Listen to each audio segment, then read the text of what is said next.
The smell of espresso and fresh basil had seeped so deeply into my skin that I sometimes wondered if I'd ever wash it away completely. 5 months. That's how long I'd been working at Delmonico, tucking myself into the shadows of Manhattan's elite dining scene, trying to become invisible among the marble columns and crystal chandeliers. The irony wasn't lost on me that I'd chosen to hide in plain sight, serving those who moved through the world with the kind of confidence that comes from never having to look over their shoulder. My feet ached in the black flats I'd bought secondhand, the arch support long since compressed into nothing. Each step sent a dull throb up my calves as I navigated between tables, my arms laden with plates of handmade pasta and glasses of wine that cost more than my weekly rent. The restaurant hummed with the particular energy of a Friday night. Wealthy patrons celebrating deals closed and weekends beginning, their laughter a soundtrack to my exhaustion. I paused near the kitchen entrance, pressing my palm briefly against the cool wall. The nausea had been worse lately, though I'd gotten better at hiding it. Just tired, I told myself when Sophia, the senior waitress, caught me steadying myself. Just a long shift. She'd nodded sympathetically, her knowing eyes suggesting she understood more than I was willing to admit.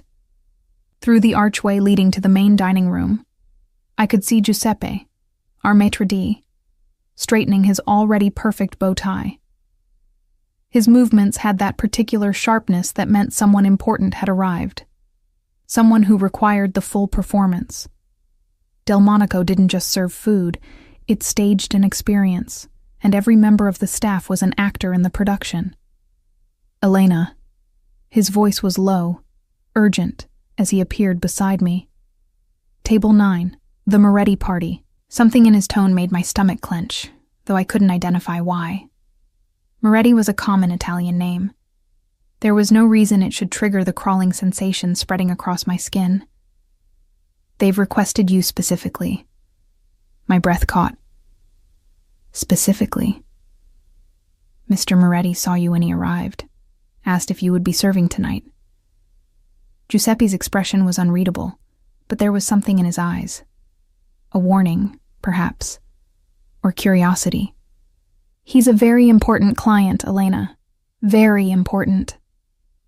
I nodded, not trusting my voice. My hands were already trembling as I smoothed down my black apron, checking my reflection in the polished surface of a serving tray. Dark circles under my eyes that makeup couldn't quite hide. Hair pulled back in the severe bun required by dress code. I looked tired, worn. Nothing like the girl I'd been 3 years ago.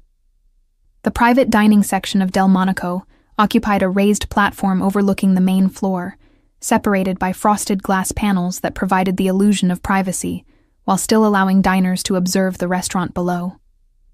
As I climbed the 3 steps, my heartbeat had accelerated to an uncomfortable pace, a warning bell my conscious mind refused to acknowledge.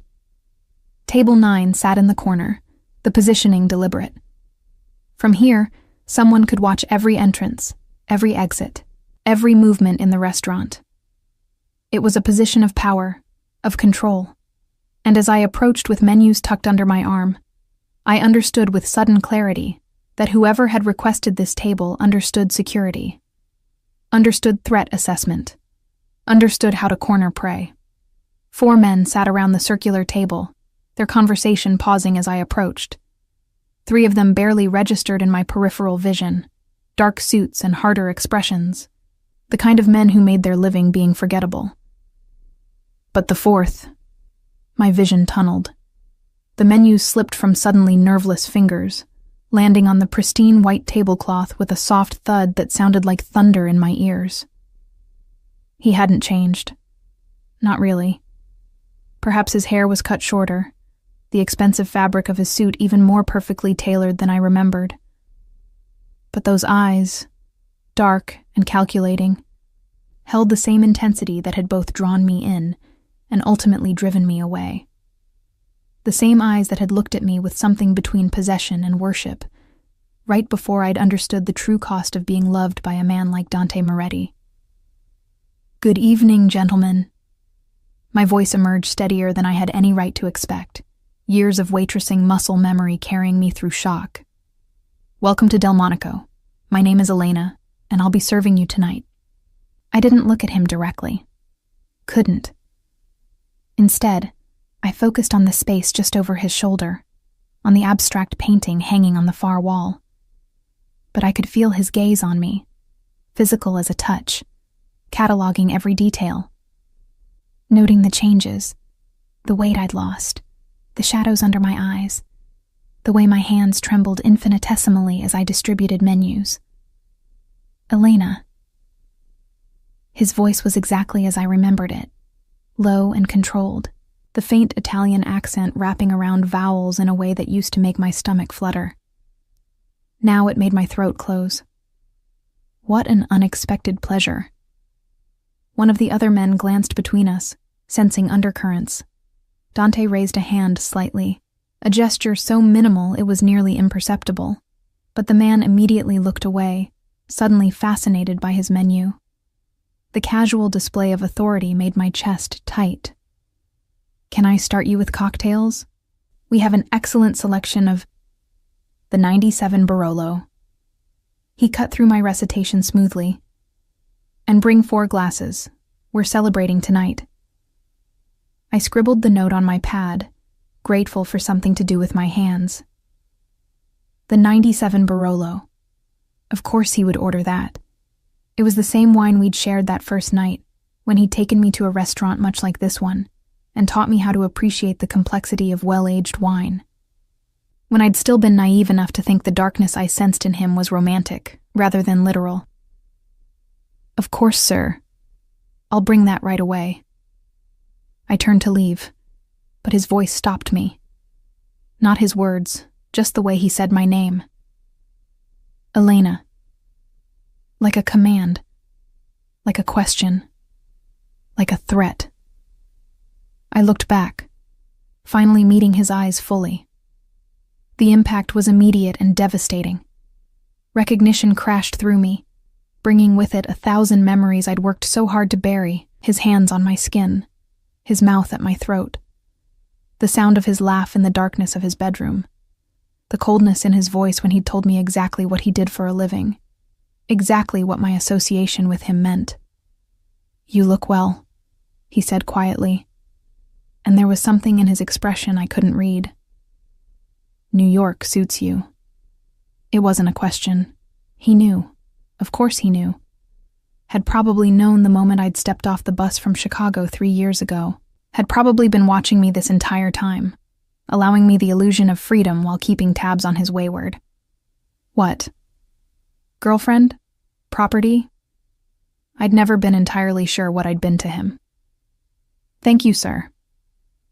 The formality was a shield, thin and insufficient, but all I had. "I'll get that wine for you immediately." This time when I turned away, he let me go. But as I descended the steps toward the wine cellar, my legs barely holding me upright, I knew with absolute certainty that this encounter was not chance. Dante Moretti did nothing by accident. He'd found me, whether through deliberate searching or some twist of fate. And now everything I'd built in my carefully reconstructed life was about to come crashing down. In the temperature-controlled shadows of the wine cellar, surrounded by bottles worth more than my entire year's salary, I pressed my hands against my abdomen. The slight swell there was still invisible beneath my loose uniform blouse, a secret I'd managed to keep for 4 months. But secrets had a way of coming to light around Dante Moretti.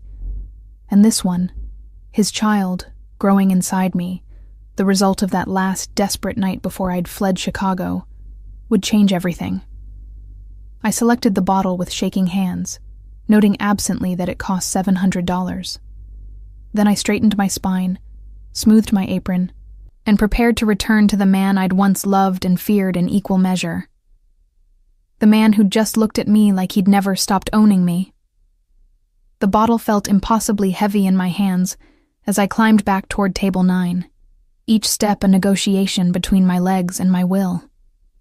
Through the frosted glass panels, I could see Dante's silhouette, perfectly still, while his companions gestured in animated conversation. He'd positioned himself with his back to the corner, a habit I remembered from before. Always able to see threats coming, never vulnerable. I approached with the wine, my professional smile fixed in place like armor. The 1997 Barolo, as requested. Dante's hand lifted slightly, stopping me before I could begin the opening ritual. I'll handle it. His fingers brushed mine as he took the bottle, the contact deliberate and electric. 3 years hadn't diminished the effect he had on me, and judging by the slight curve of his mouth, he knew it. I stepped back, clasping my hands behind my back to hide their trembling. Standard protocol dictated I should leave now, check on other tables, but something in the air kept me rooted. Dante poured with practiced precision, the wine cascading into crystal glasses with the deep ruby color of old blood. Gentlemen. He raised his glass, eyes never leaving mine. To unexpected reunions, and to things we thought were lost coming back to us. The words landed like stones in still water, ripples spreading outward. His companions drank.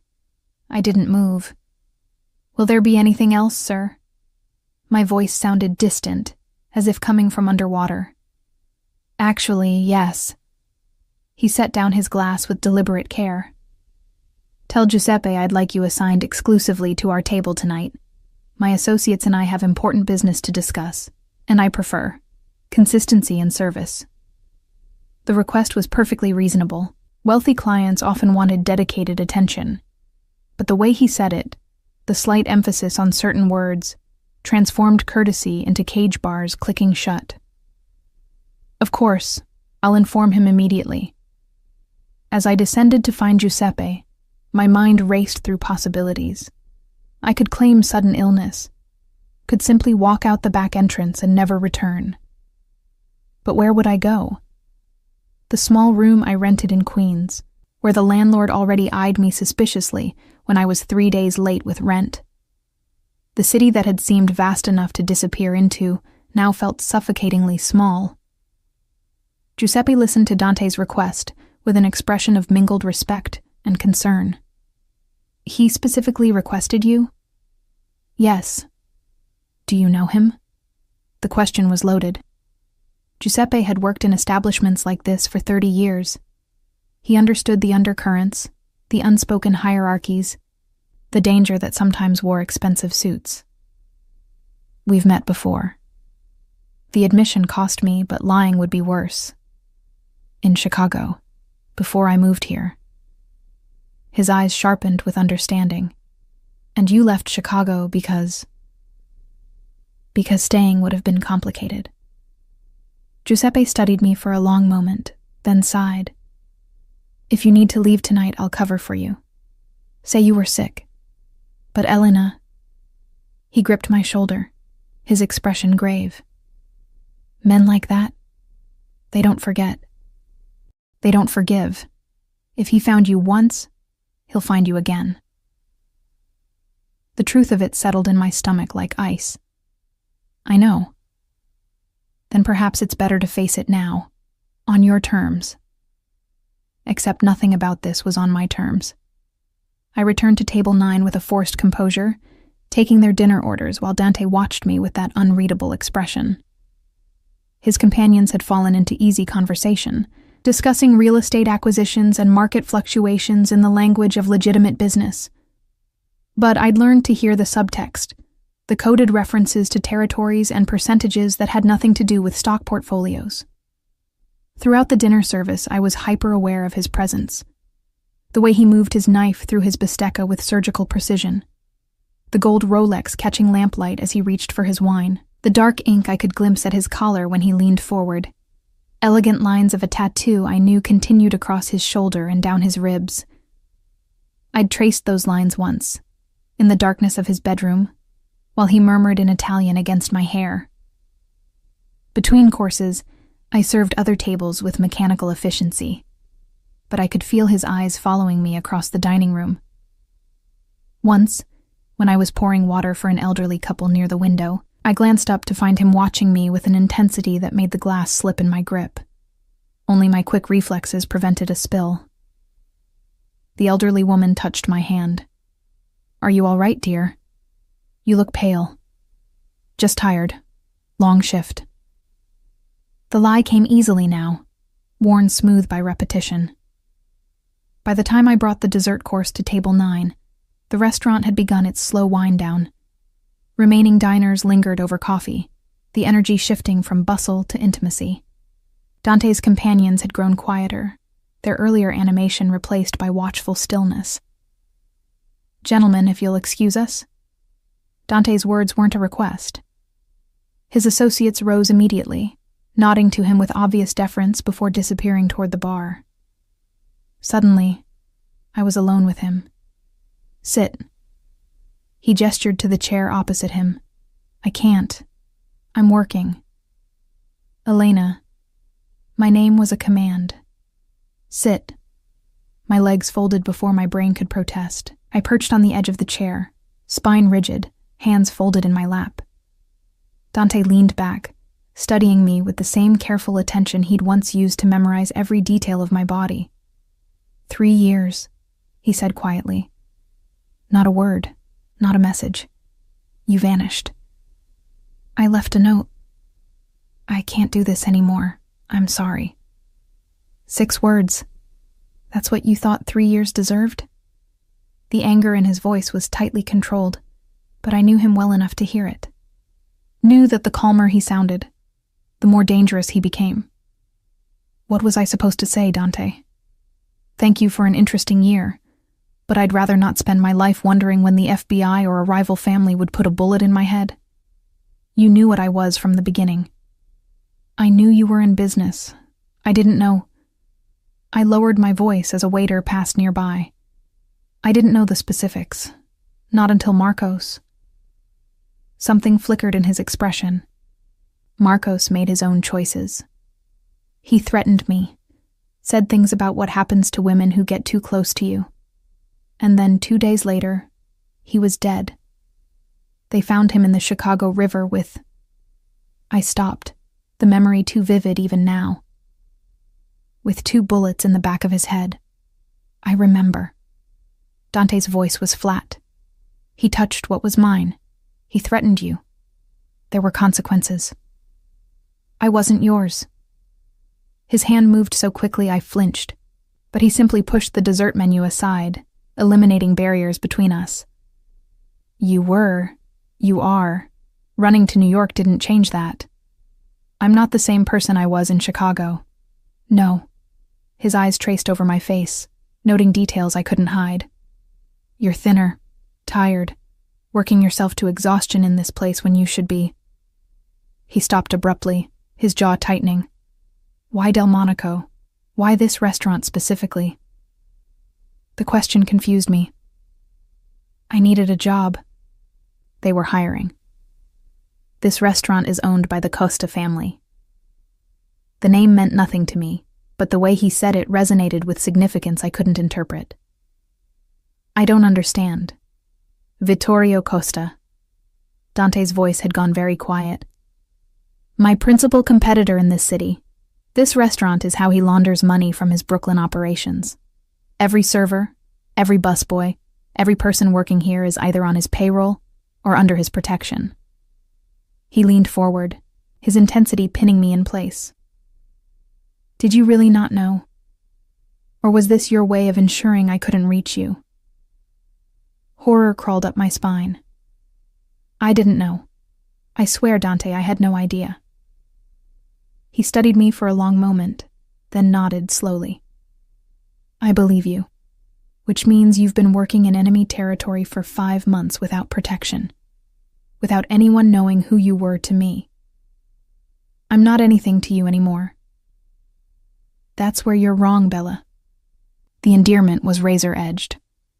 The moment you walked into my life, you became something to me, and I take care of what's mine. I left. I made that choice. And now you're back. His hand moved across the table, stopping just short of touching mine. Whether by fate or cosmic joke, you're here, working in a place where, if Costa knew your connection to me, he could use you to destroy everything I've built. The implications settled over me like a suffocating blanket. He doesn't know. No one knows. I used my mother's maiden name on the application, Ruiz instead of Morrison. I've been careful. Not careful enough. Dante pulled out his phone, typed something quickly. 3 months ago, Costa's son was at the bar. You served him. I tried to remember. I serve dozens of people every shift. He has a scar here. Dante traced a line along his jaw. From a fight in prison. You would have noticed. The memory surfaced. A younger man, maybe 30, with expensive clothes and cold eyes. He'd made a comment about my legs. I'd smiled politely and kept my distance. I remember him. He came back twice after that. Sat at the bar both times you were working. The ice in my stomach spread outward. How do you know this? Because I've had someone watching you since the day you arrived in New York. The admission was casual, devastating. Did you really think I wouldn't find you? That I'd simply let you disappear? I should have been angry, should have stood up and walked away. Instead, I felt a twisted sort of relief. At least the paranoia I'd felt for months had been justified.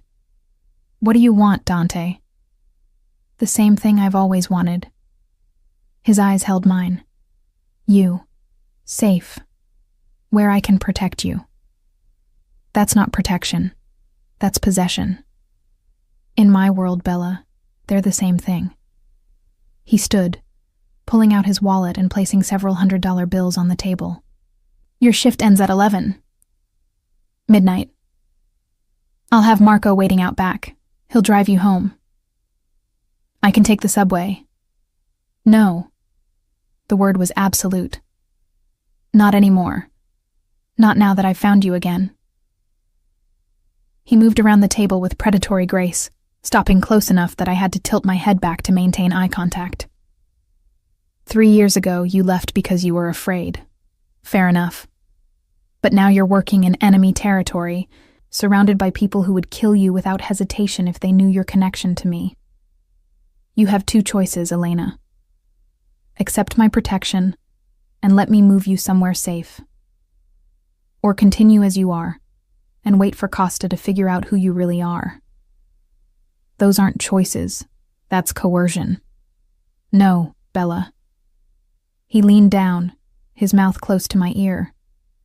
Coercion would be telling Giuseppe you're quitting tonight, having my men pack up your apartment while you're here, putting you on a plane to somewhere Costa can never reach you. He straightened, his expression almost gentle. I'm giving you until tomorrow to decide. That's more consideration than I've given anyone in years. He walked away, his companions materializing from the shadows to flank him. At the archway, he paused and looked back. One more thing. The nausea you've been experiencing, morning sickness usually peaks around the 4th month. You should see a doctor. Prenatal care is important. The words punched through me with the force of a physical blow. He knew. Of course he knew. His watching me hadn't just been surveillance. It had been thorough investigation. He knew about the pregnancy, which meant he knew exactly how trapped I truly was. As he disappeared into the Manhattan night, Giuseppe appeared at my elbow. Elena, what was that about? I stared at the space where Dante had been, one hand unconsciously moving to my stomach. That was my past, I whispered, coming back to collect what it thinks it owns. And the terrifying part wasn't that he'd found me. It was that some traitorous part of me was relieved he had. The apartment felt even smaller when I returned that night, the walls closing in with the weight of everything Dante had said. Marco had been waiting by the service entrance as promised, a silent presence in an expensive car that probably cost more than I'd earn in 5 years. He hadn't spoken during the drive, but his eyes had constantly scanned the mirrors, the streets, watching for threats I couldn't see. I'd thanked him awkwardly when we arrived. He'd simply nodded and said, "I'll be here, every night. Mr. Moretti's orders." Now, alone in the darkness, I sat on my secondhand couch and tried to think. Tried to plan. But exhaustion pulled at me like an undertow. And beneath it all, the pregnancy made itself known with waves of nausea that had nothing to do with fear. My phone buzzed. An unknown number, but I knew who it would be. "Did you arrive safely?" I stared at the message for a long moment before responding. "Yes. Good. Sleep. We'll talk tomorrow." As if sleep were possible. As if I could simply close my eyes and forget that Dante Moretti had found me, had been watching me for months, knew about the child I carried. His child, though I hadn't told him explicitly. But he was too intelligent not to have done the math. The question that kept me awake wasn't whether he knew. It was what he intended to do about it. Morning came too soon. Gray light filtering through thin curtains that did nothing to keep out the city's noise. I showered mechanically, dressed in clothes that now felt too loose, and was preparing to leave for my shift when someone knocked. Not Marco. The knock was too authoritative, too confident. I knew who it would be even before I opened the door. Dante stood in my hallway wearing a different suit, this one charcoal gray with a subtle pattern, perfectly tailored to his frame. Behind him, Marco maintained a respectful distance, but his presence blocked any escape route. "May I come in?" It wasn't really a question. I stepped aside, acutely aware of how shabby my apartment must look through his eyes. The peeling paint, the furniture rescued from curbs, the single window overlooking an alley where trash accumulated in corners. He didn't comment on any of it, simply moved to the center of the small space and turned to face me. "We need to talk, really talk. No interruptions, no work obligations. I have a shift. I called Giuseppe this morning. You have the day off. Paid." Of course he had. "You can't just rearrange my life, Dante." "I can. I am." He gestured to the couch. "Sit, please." I remained standing. "Say what you came to say." He studied me for a moment, then nodded. "Fair enough. I'll be direct. You're carrying my child. You're working in a place controlled by my enemies. And based on this apartment, you're barely making ends meet." He paused. "Am I wrong about any of that?" I wanted to lie, but what was the point? "No." "Then here's what I'm offering. I have an apartment in Tribeca. 3 bedrooms, secure building, 24-hour doorman who works for me. You move in today. I set up accounts in your name, enough money that you never have to worry about rent or food or medical bills. You stop working at Delmonico immediately." "In exchange for what?" His expression shifted, something almost like hurt flickering across his features. "In exchange for letting me protect you, for letting me be part of my child's life, for giving us a chance to figure out what this could be." What this could be. Dante, I left because of what this was. You killed a man. Probably more than one. You're a... I stopped, not wanting to say the words in my own apartment, as if speaking them aloud would make everything more real. "A criminal." He said it without inflection. "A mobster. A killer. Yes, Elena, I know what I am. I've never pretended otherwise. You told me you were an import-export. I am. Just not the kind that goes through customs." He moved closer, and I hated how my body responded, the old attraction flaring despite everything. "I didn't lie to you about who I was. I just didn't give you the full truth until you were already..." He stopped. "Until I was already in love with you?" The words came out bitter. "That's predatory, Dante. You know it is." "Perhaps." He didn't deny it. "But my feelings for you were real. Are real. That last night before you left." The memory crashed over me. The desperate intensity of it. As if we'd both known something was ending. His hands in my hair, his mouth at my throat. the way he'd whispered my name like a prayer. I'd left the next morning while he was still sleeping, unable to face a goodbye that would break me. That night was a mistake. That night created a life. His hand lifted, hovering near my stomach but not touching. Our child, Elena. That's not a mistake. That's a gift I never thought I'd receive. Something in his voice made me look up. There was vulnerability there, carefully hidden but present. You wanted children? Not until I met you. The admission seemed to cost him. My life, my business. It's no place for a family. I'd accepted that. And then you walked into that gallery opening in Chicago, looking at the paintings like they held secrets.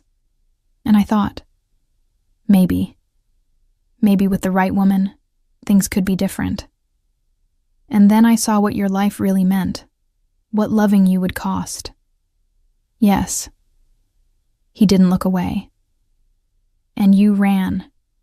I don't blame you for that, Bella. I was angry, but I understood.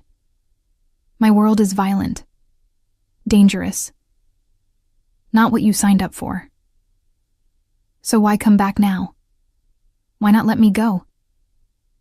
Because letting you go the first time nearly destroyed me. The rawness in his voice stopped my breath. Because I spent 3 years trying to forget you and failing. Because the moment I learned you were in New York, in my city, I couldn't stay away. His eyes met mine, and I saw the truth there, stark and undeniable. And because now there's a child. My child. And I will do whatever it takes to keep both of you safe. I sank onto the couch, legs suddenly weak. This is insane. Probably. He sat beside me, maintaining careful distance. But insanity runs in my family. Despite everything, I almost smiled. That's not reassuring. I'm not trying to reassure you. I'm trying to be honest. He shifted to face me fully. I can't promise you a normal life. I can't promise there won't be danger.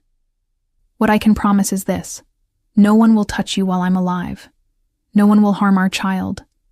You'll have everything you need and most of what you want. And I will never, ever lie to you about who I am or what I do. What about love? The question escaped before I could stop it. His expression softened. I loved you 3 years ago, Elena. I love you now. That hasn't changed. He reached out slowly, giving me time to pull away, and took my hand. The question is whether you can love me knowing what I am, whether you can accept the darkness that comes with being mine. Being yours. There's that phrase again. It's the only one I know. His thumb traced circles on my palm, the gesture achingly familiar. In my world, people belong to each other. It's not romantic, but it's true. If you accept my protection, you become mine in a way that's recognized and respected. No one touches what belongs to Dante Moretti. And what do I get in return? Besides the apartment and the money? Me. The simplicity of it was devastating. All of me. My loyalty, my protection, my name if you want it. Access to my world, as much or as little as you can handle, and the certainty that I will move heaven and earth to make you happy. I wanted to say no. Wanted to find the strength I'd had 3 years ago when I'd walked away from him. But that was before the pregnancy, before the exhaustion, before the terror of trying to survive alone in a city that didn't care whether I sank or swam. And if I was honest with myself, before I'd admitted how much I missed him. Missed the way he looked at me, the way his presence made me feel safe, even when logic said I should be afraid. I need time. You have until tonight. His tone was apologetic but firm. Not because I'm being cruel, but because Costa is having people watch Delmonico. One of his men noticed us talking last night. By tomorrow, he'll know who you are. We need to move you before that happens. Terror spiked through me. What would he do if he found out? Dante's expression went cold. Nothing good. Costa and I have been at war for years, a careful dance of territory and power. You would become a weapon he'd use against me. At best, leverage for negotiation. At worst. He didn't finish. At worst, he'd send you back to me in pieces, to prove a point. The casual horror of it made me dizzy. This is the world you're offering me? Where people get cut into pieces for knowing the wrong person? No, Bella. This is the world you're already in, whether you want it or not. I'm offering you a way to survive it. He stood, moving toward the door. Marco will stay nearby. If you decide to come with me, call this number. He pressed a card into my hand. If you decide to run again, he won't stop you. But Elena? He paused at the threshold, his eyes holding mine. There's nowhere in this world you can go that I won't eventually find you. And next time, I might not be the first one to arrive. After he left, I sat in the suffocating silence of my apartment, staring at the card. A single phone number, no name, no explanation. I thought about calling Jenna, finally getting that conversation I'd been avoiding about the pregnancy. But what would I tell her? That the father had found me? That he was offering protection wrapped in threat? That part of me wanted to say yes. My hand moved to my stomach, to the small life growing there, a life that deserved better than this shabby apartment and my constant fear. A life that deserved a father, even one who came with darkness attached. I pulled out my phone and dialed before I could overthink it. He answered on the first ring. Elena. I have conditions. Name them. I want my own room, my own space. This isn't about getting back together. It's about safety. Done. I want to finish my shift tonight. Give proper notice to Giuseppe. I won't just disappear on him. A pause. I'll come with you. Make sure nothing happens. And I want the truth. About everything. What you really do. What the risks are. What being connected to you means. You'll have it. Tonight. After your shift, we'll talk and I'll answer every question you have. His voice softened. Anything else? If I do this, if I accept your protection, you can't use the baby as leverage. Can't use my fear for them to control me. Never. The word was absolute. You have my word, Elena. On my father's grave, on everything I hold sacred. I will never use our child against you. I closed my eyes, feeling the last of my resistance crumble. Okay. Okay? I'll come with you, after tonight's shift. The relief in his voice was palpable. Thank you, Bella. You won't regret this. Fight.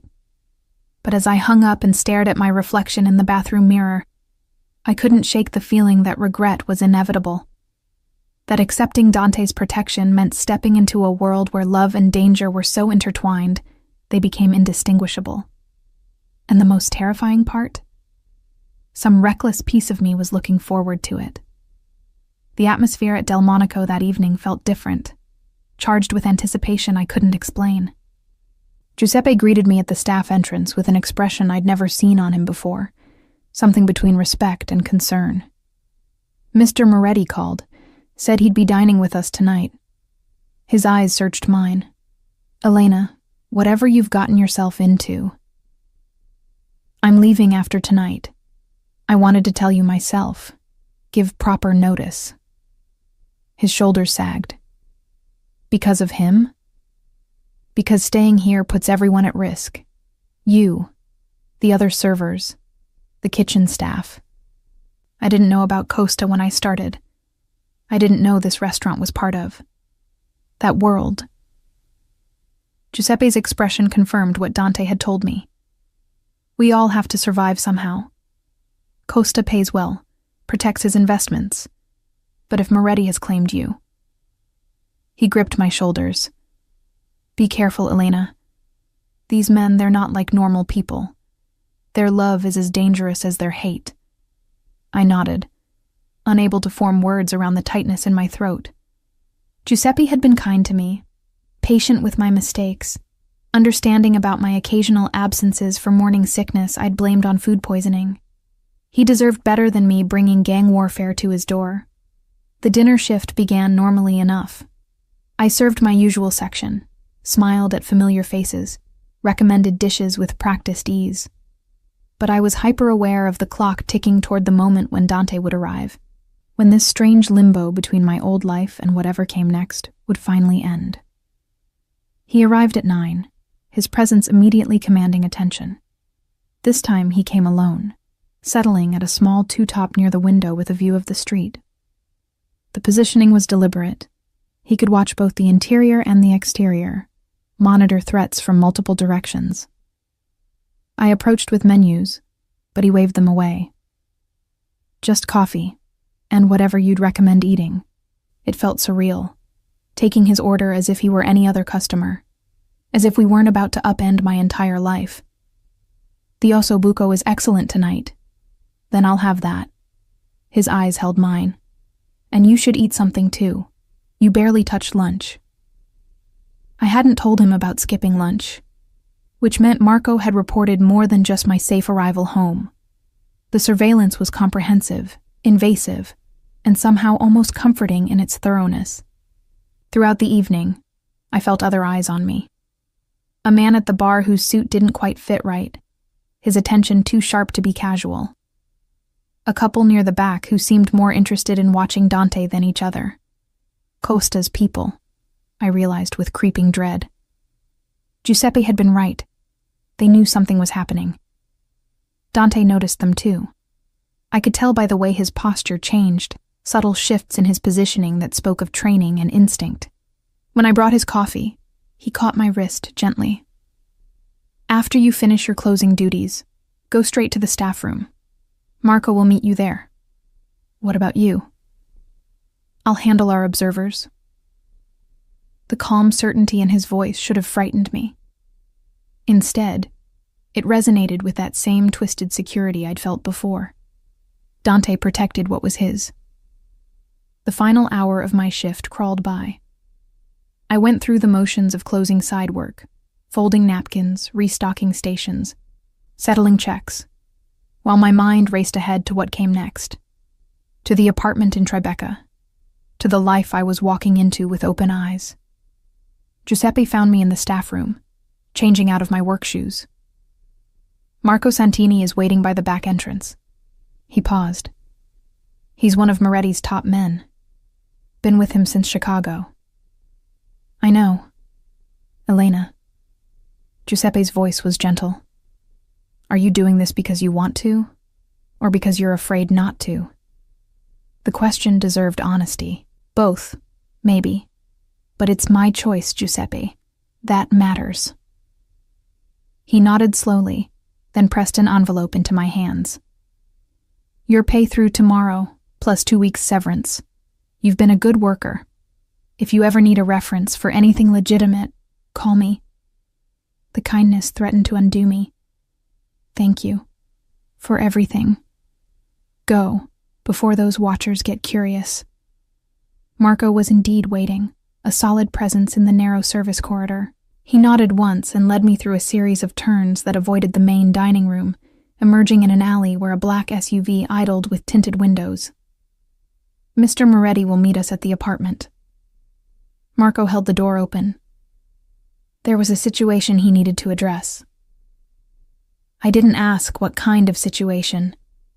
Didn't want to know if the observers from the restaurant had followed us, what Dante had done to handle them.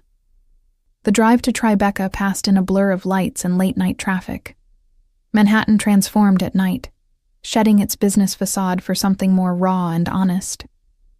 Marco maintained professional silence, but occasionally his eyes would flick to the rearview mirror, monitoring threats. The building was exactly as Dante had described. Modern, secure, with a doorman who nodded respectfully as we entered. Evening, Mr. Santini. Miss Ruiz, Mr. Moretti asked me to let you know he'll be delayed approximately 30 minutes. So even the doorman knew my name, my expected arrival. Dante's reach was comprehensive. The apartment was on the 15th floor, and stepping inside took my breath away. Floor-to-ceiling windows overlooked the Hudson River, the water reflecting city lights like scattered jewels. The space was modern, but warm, decorated in shades of cream and slate with accents of deep blue. Expensive, but not ostentatious. Nothing like the world I'd expected. Marco did a quick sweep of the rooms, checking locks and windows with professional efficiency. Kitchen's fully stocked. Your bedroom is the second door on the left. Mr. Moretti had some things delivered, but if you need anything else, there's a list on the counter. He paused at the door. I'll be outside in the hallway until he arrives. Alone in the space that was apparently now mine, I explored with tentative steps. The bedroom he'd indicated was larger than my entire previous apartment, with its own bathroom done in white marble and chrome. The closet held clothes in my size, casual wear, professional outfits, even maternity clothes for later. He'd thought of everything. On the dresser, I found a small box wrapped in simple paper. Inside was a phone, new, expensive, and a note in Dante's precise handwriting. Your old phone isn't secure. Use this one. My number is already programmed in. I was standing by the windows, watching the city breathe beneath me, when I heard the front door open. Dante's voice, low and controlled, speaking in Italian to Marco, then footsteps crossing the hardwood floor. Elena. I turned. He'd changed from his dinner suit into something more casual. Dark jeans and a black Henley that showed the tattoos on his forearms.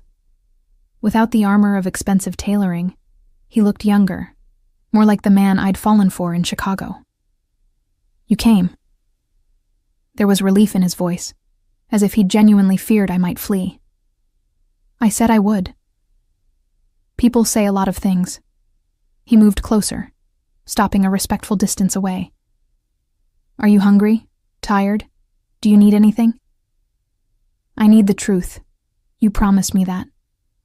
I did. He gestured toward the couch. This might take a while. We sat, the space between us charged with unspoken words. Dante leaned forward, elbows on his knees, and began. My family has been in the business for 4 generations. My great-grandfather came from Sicily, built an empire in Chicago through bootlegging and protection rackets. My grandfather legitimized some of it, real estate, construction, but kept the core operations. My father expanded into New York, which is why I have interests here. He glanced at me. I inherited the Chicago territory when I was 25, after my father died. How did he die? Violently, in front of me. The admission was flat. That's the world you're asking about, Elena. One where sons watch their fathers die, where loyalty is purchased with blood, where every decision carries the weight of lives hanging in balance. And Marcos? The man who threatened me? He was my cousin, family, which made his betrayal worse. He thought you were a vulnerability, that loving you made me weak. He was wrong, but by the time I proved it. Dante's jaw tightened. He didn't suffer. That's the only mercy I showed him. The casual discussion of murder should have horrified me. Instead, I felt a twisted sort of gratitude. The watchers at the restaurant tonight. What happened to them?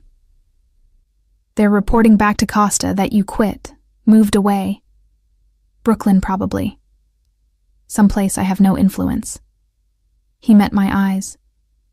They're alive, Elena. I don't kill unnecessarily, but they'll remember not to look too closely at my business again. And Costa? What happens when he figures out I'm here? He won't.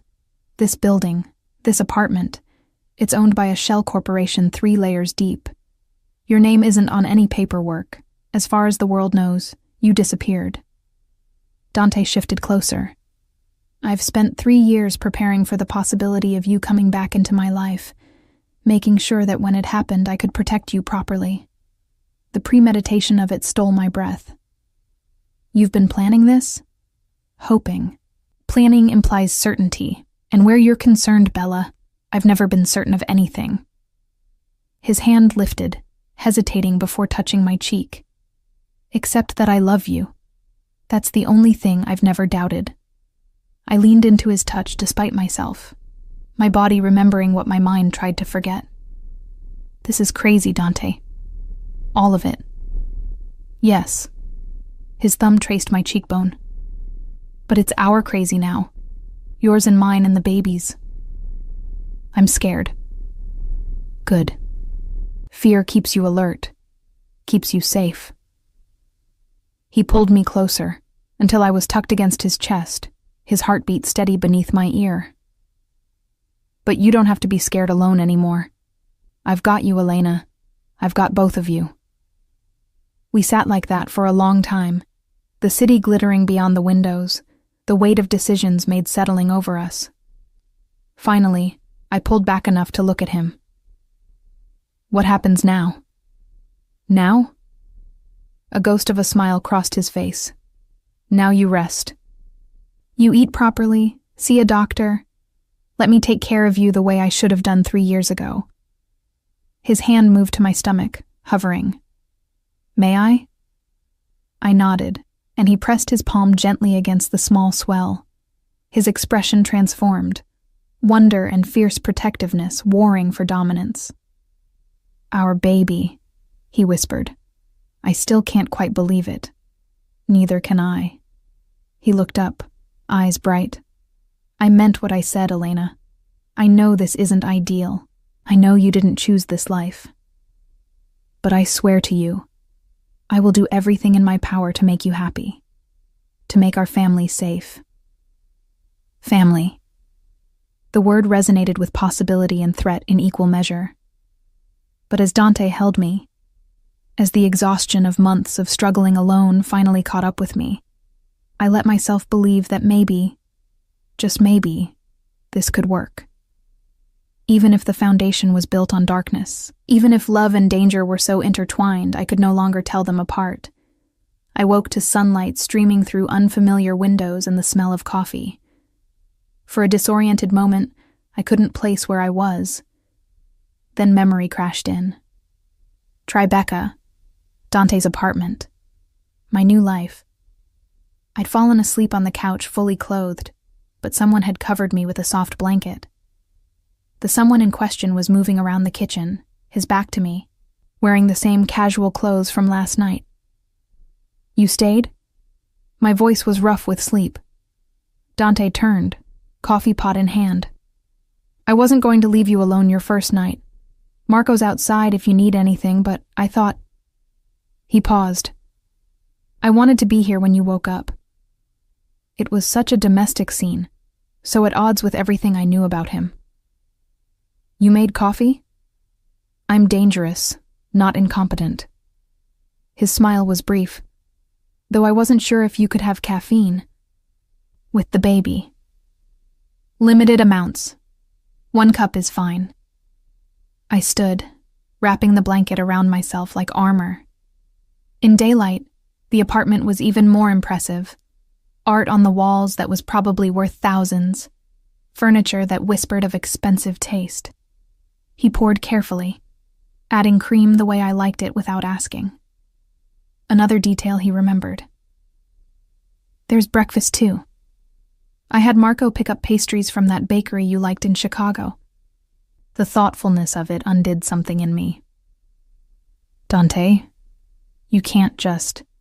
We're not picking up where we left off. This is about the baby, about safety. I know. He handed me the coffee, his fingers brushing mine. But that doesn't mean I can't take care of you. Doesn't mean I've stopped wanting to make you smile. Before I could respond, his phone buzzed. His expression shuddered as he read the message. I need to handle something. Marco will stay with you, and there's a doctor appointment at 2. What kind of appointment? Prenatal. Dr. Chen is one of the best OBGYNs in Manhattan. She's also discreet. She handles medical care for several families in our business. He was already moving toward the door. "I'll be back before you need to leave." "Dante, wait." I caught his arm. "The Watchers last night. Is there going to be retaliation?" His expression went cold. "Let me worry about that. You just focus on staying healthy, staying safe." After he left, the apartment felt larger, emptier.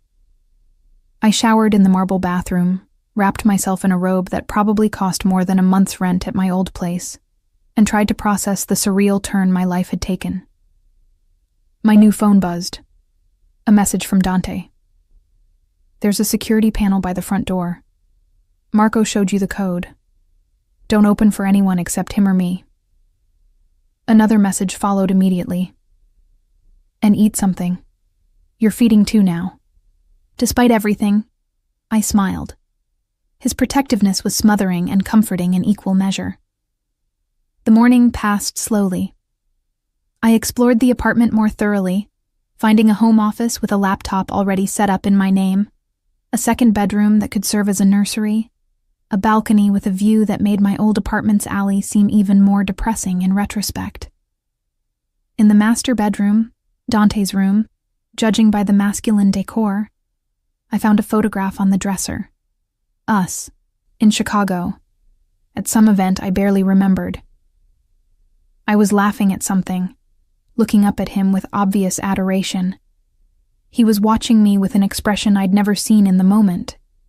Pure, unguarded love. He'd kept this for 3 years. Through my absence, through not knowing where I was, or if I'd ever return. That was taken at the museum fundraiser.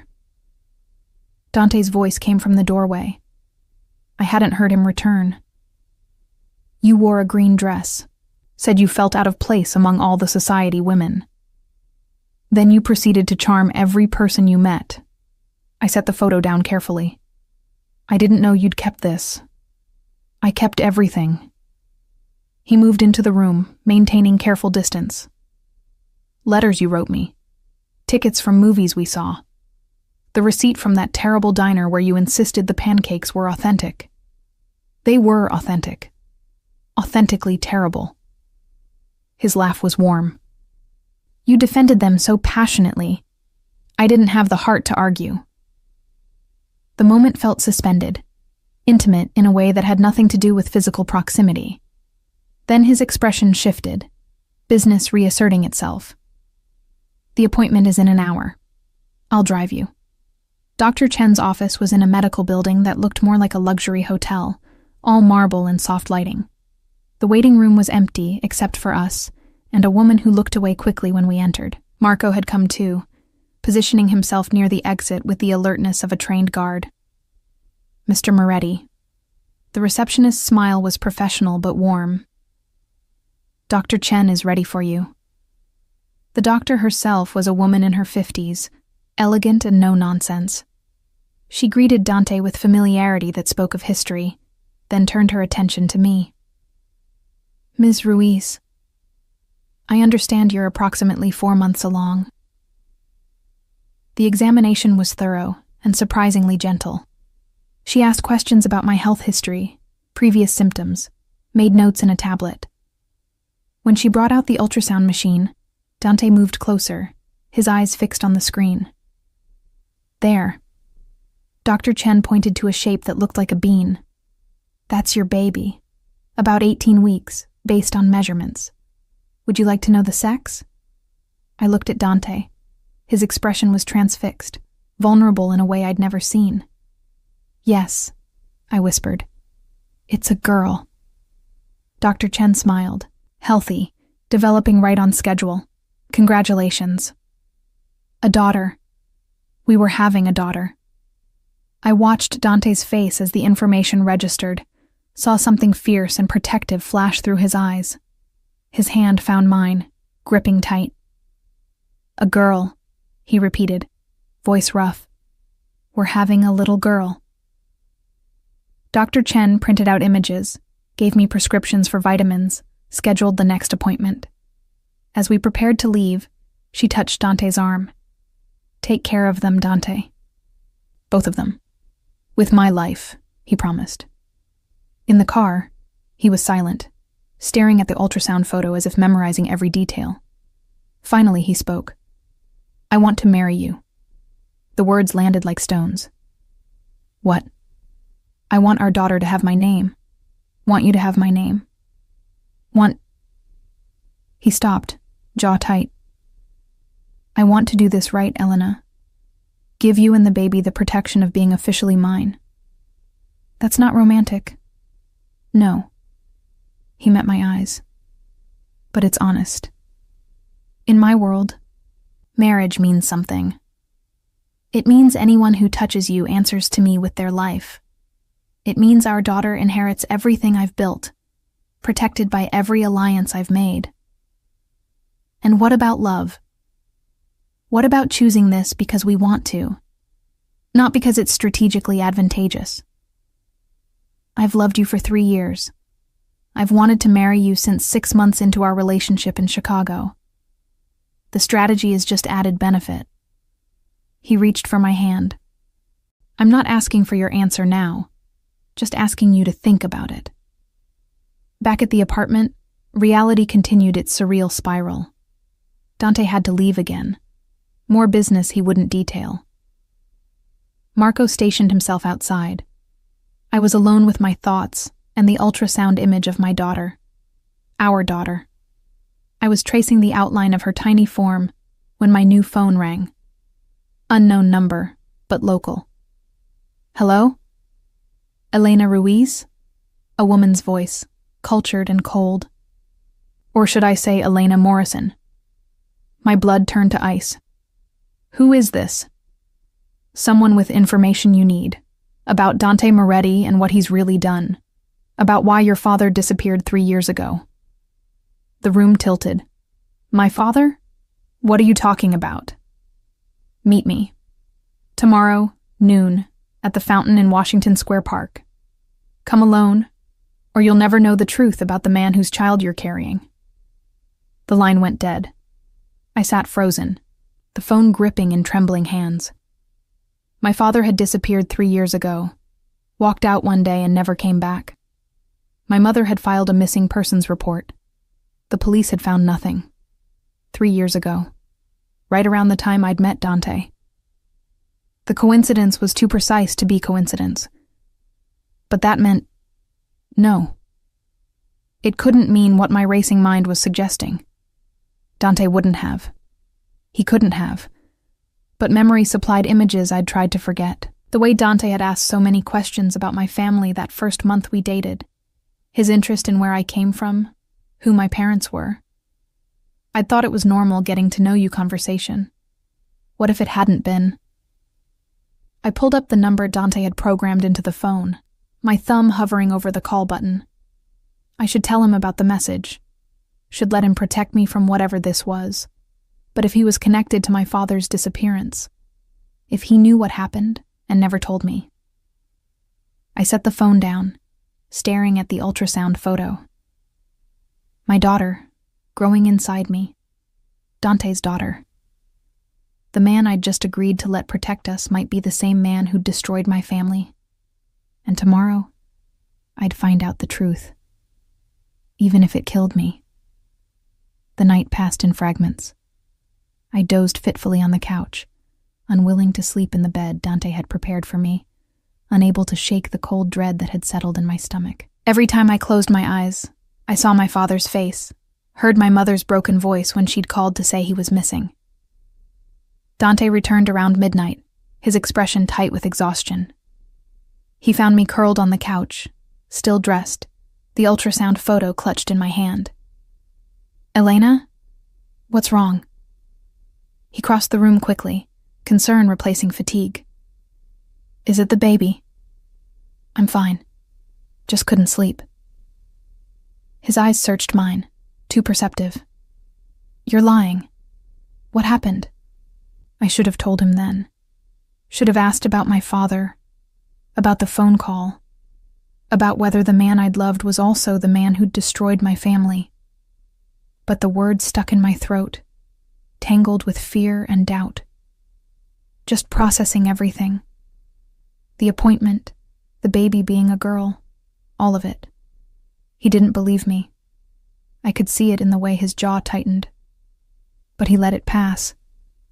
Come to bed, proper bed. You need to rest. I'm fine here. Elena. I said I'm fine. The sharpness in my voice stopped him. We stared at each other, the space between us charged with unspoken accusations. Finally, Dante nodded slowly. I'll be in my room if you need anything. After he left, I hated myself for the deception. But tomorrow's meeting loomed like a specter, and until I knew the truth, I couldn't let myself be vulnerable around him. Morning came too slowly and too fast. Dante was already gone when I woke, a note on the counter saying he had meetings all morning. Marco was outside, his presence both security and prison. At 11, I told Marco I needed to go to a drugstore. Feminine supplies, I said vaguely, knowing most men wouldn't push for details. He offered to have someone deliver whatever I needed. I'd prefer to pick them out myself, choose the right products. His discomfort was visible. I'll need to come with you. Fine, but you wait outside the store. The negotiation took precious minutes, but finally we reached a compromise. He'd drive me to a pharmacy in the village, wait nearby while I went in. What he didn't know was that Washington Square Park was 2 blocks from the pharmacy I'd chosen. The late spring morning was beautiful, tourists and locals filling the park with life and color. I found the fountain easily, its spray catching sunlight in rainbow fractals. And standing beside it, wearing designer sunglasses and the expression of cold amusement, was a woman I'd never seen before. She was older than me, maybe 40, with the kind of sleek sophistication that spoke of serious money. Elena Morrison, you look like your father. The words were a knife between my ribs. Who are you? Isabella Costa, Vittorio's wife. She let that sink in. The wife of the man your boyfriend has been at war with for the last 5 years. My throat closed. Why would you tell me about my father? Because knowledge is power, dear. And right now, you have none. She gestured to a bench. Sit. Let me explain exactly who Dante Moretti is, and what he did to get you. I sat, less because I wanted to, and more because my legs wouldn't hold me. Isabella settled beside me, her perfume expensive and cloying. 3 years ago, your father, Thomas Morrison, was an accountant for one of Vittorio's businesses. A legitimate business, or so the books appeared. Thomas discovered some inconsistencies, money being moved through accounts in ways that suggested money laundering. She paused.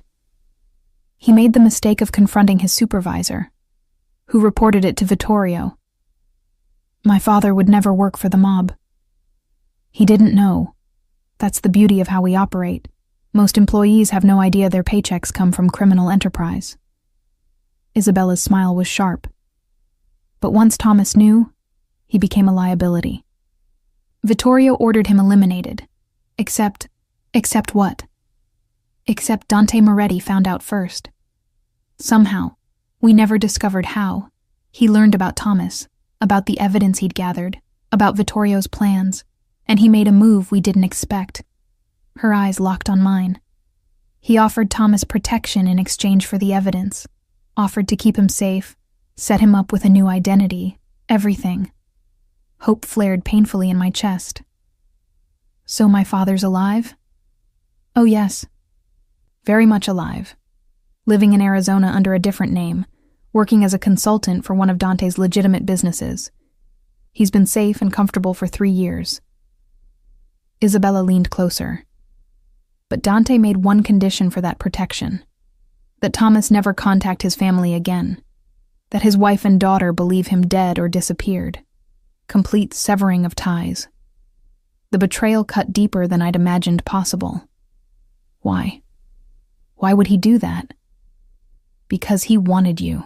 Isabella's voice was almost gentle. He'd seen photos of Thomas's daughter while investigating, became obsessed, orchestrated that first meeting at the gallery. It wasn't coincidence, Elena. He knew you'd be there because Thomas had mentioned your schedule in an email to your mother. She pulled out a folder, handed it to me.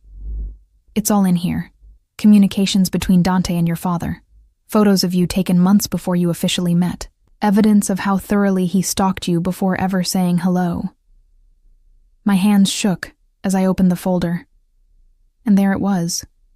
Emails with my father's name, though from an address I didn't recognize. Photos of me entering and leaving my Chicago apartment, time-stamped months before that gallery opening. Notes in Dante's handwriting analyzing my routines, my preferences, my vulnerabilities. I was going to be sick. He saved your father's life, Isabella continued, but only so he could claim you without the complication of family interference. When you left him, he didn't come after you immediately because he was dealing with fallout from using your father's evidence against Vittorio. But he never stopped watching, never stopped waiting for the right moment to bring you back. Why are you telling me this? Because I want you to understand who you're dealing with, what he's capable of. Isabella stood, smoothing her skirt. And because I'm offering you an alternative.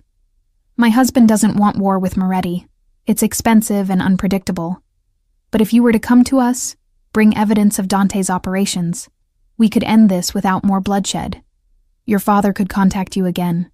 Your mother could stop grieving. You could have your family back. In exchange for betraying Dante. In exchange for choosing reality over delusion. He's not your protector, Elena. He's your captor. He stole your father to possess you, and now he's using your pregnancy to keep you trapped. Isabella pulled out a card, pressed it into my numb fingers. Think about it. You have 48 hours before Vittorio loses patience with this diplomatic approach. She walked away, disappearing into the crowd of tourists and students.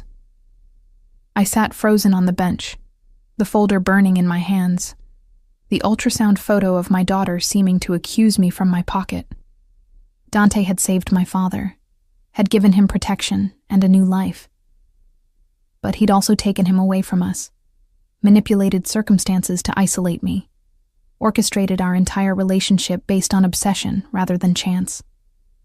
Everything I'd believed about us, about how we'd met, about his feelings, all of it was built on lies and manipulation.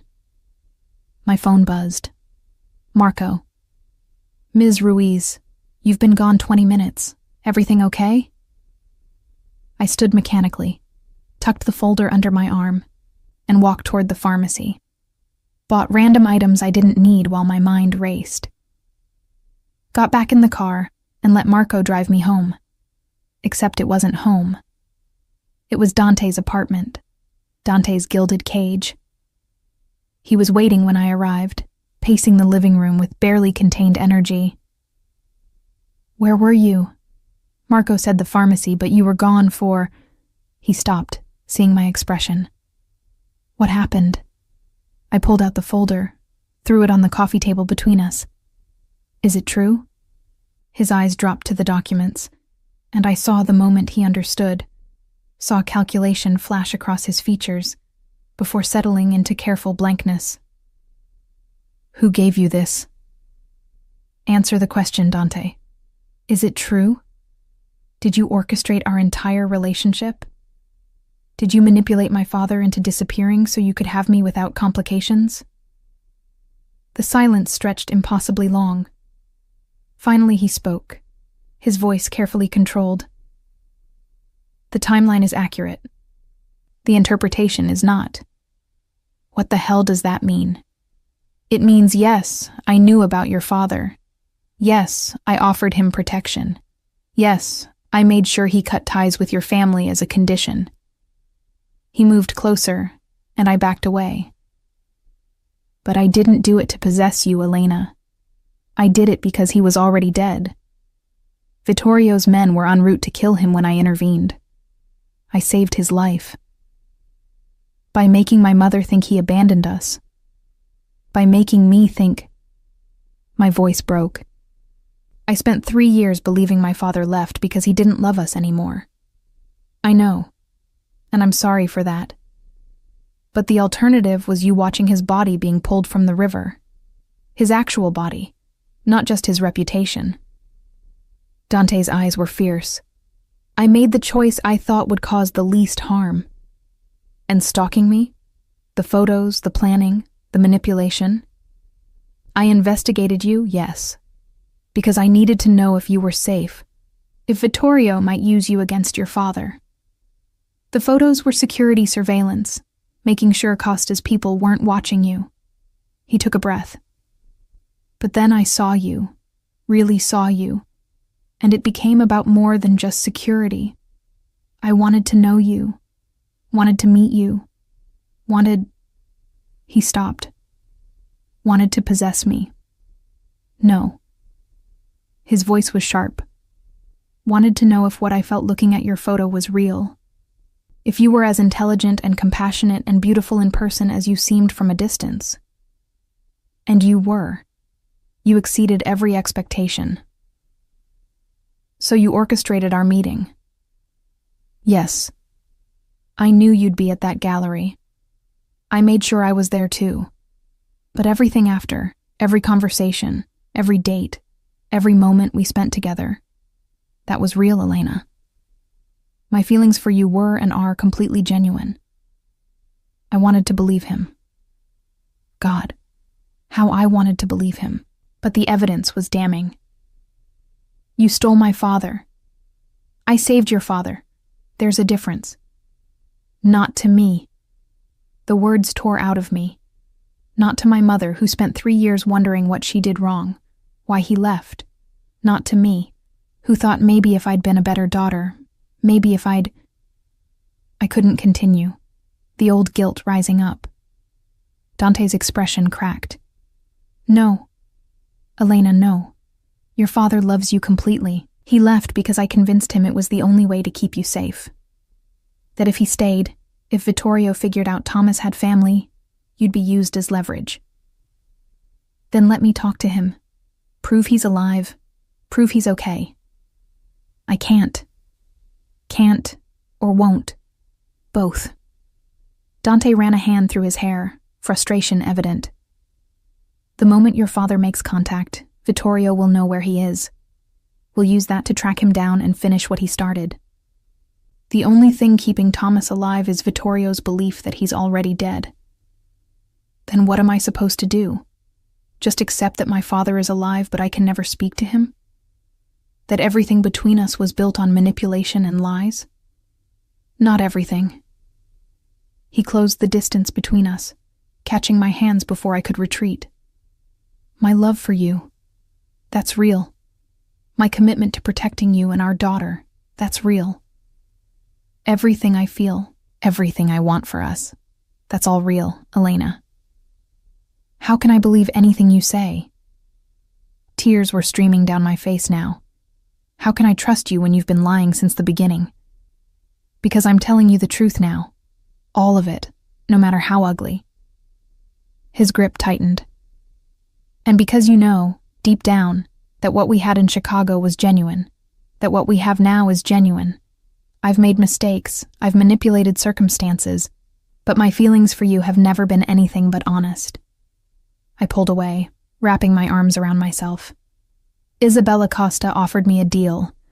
I go to them, give them information on your operations, and they reunite me with my father. Let my mother know he's alive. Dante's expression went deadly cold. Isabella Costa is a snake. Whatever she promised, she won't deliver. The moment you're no longer useful, you'll disappear, and they won't be kind about it. At least they're honest about being criminals. The words hit him like a physical blow. Is that what you think? That I'm worse than them because I tried to protect you while hiding difficult truths? I think you're the same as them. Different family, same methods. Then you don't know me at all. His voice was ice. Everything I've done has been to keep you safe, to keep your father safe, to build a life where our daughter can grow up protected and loved. If you can't see the difference between that and what Costa would do, don't you dare make this about me not understanding. I cut him off. You stole 3 years from my mother. From me. You built our entire relationship on deception. And now you're trying to make it sound noble. I'm not trying to make it sound noble. I'm trying to make you understand that the choice wasn't between good and evil. It was between bad and worse. And I chose the option that kept the most people alive. He moved to the window, staring out at the city. But if you want to go to Costa, if you want to believe her promises over my truth, I won't stop you. The words were a challenge and a surrender simultaneously. You won't? No. He turned back, and his eyes held a devastation I'd never seen. I love you too much to keep you prisoner. If you genuinely believe you and our daughter would be safer with Vittorio Costa than with me, then go. I'll have Marco take you wherever you want. It was exactly what I'd claimed I wanted. Freedom. Choice. The ability to walk away. So why did the offer feel like a punishment? I need time to think. You don't have time. Costa gave you 48 hours. By tomorrow night, they'll assume you're not taking the deal and come for you anyway. So you need to decide now, Elena. Do you trust me, despite everything? Or do you trust Isabella's promises? The apartment was silent, except for the distant sounds of traffic. My hand moved unconsciously to my stomach, to the daughter growing inside me. Dante's daughter. A daughter who would grow up either in his world of violence dressed as protection, or in Costa's world of violence dressed as salvation. Neither choice was good. Both were terrible. But one felt like betrayal, and the other felt like capitulation. I can't decide this right now. Then let me decide for you. Dante pulled out his phone, made a call. Marco, prepare the safe house in Connecticut. We're moving tonight. He ended the call, his eyes never leaving mine. I'm not giving you to Costa. I'm not letting them use you against me or harm our daughter. So we're going somewhere they can't reach. Somewhere you'll be safe while you figure out what you believe. That's not giving me a choice. That's making me your prisoner. No, Bella. That's me being your protector, whether you want me to be or not. He moved to the door, paused. Pack a bag. We leave in 2 hours. And Elena? He looked back, his expression raw. I know you don't believe me right now. But everything I've done, every lie I've told, every manipulation, it was all because I love you. And someday, you'll understand that. After he left, I stood in the empty apartment, surrounded by luxury and lies, carrying a daughter who deserved better than the disaster I'd made of my life. And I understood, with a clarity that was almost painful, that there was no escape. Not from Dante, not from Costa, not from the web of violence and power that had ensnared me the moment I'd smiled at a dangerous man in a Chicago gallery. I was trapped, and the only question left was whether I'd accept my cage with grace or fight against bars that would never, ever break.